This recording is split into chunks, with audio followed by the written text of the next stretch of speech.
কথা বলি স্যার, কিছু মনে করেন না। আপনি আমার গায়ে হাত তুলছেন, আমিও চাইলে কিন্তু হাত তুলতে পারতাম, কিন্তু ওই শিক্ষাটা আমার পরিবার আমার দেয় নাই স্যার।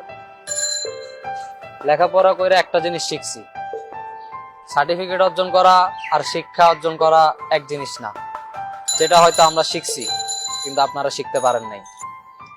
থাক, আর লজ্জা দিও না ভাই, তুমি ঠিক কথাই বলেছ। আমরা সার্টিফিকেট অর্জন করেছি কিন্তু মানুষ হতে পারিনি।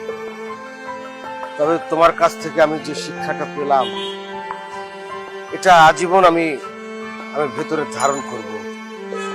তুমি কলেজে পড়াশোনা করো, আমি আমি দোয়া করছি ভাই, তুমি অনেক বড় একটা মানুষ হও। আর যে কোনো প্রয়োজনে আমি তোমাকে একটা কার্ড দিচ্ছি, তুমি আমাকে কল করবে। আমি তোমার একটু উপকার করতে পারলেও নিজেকে ধন্য মনে করি।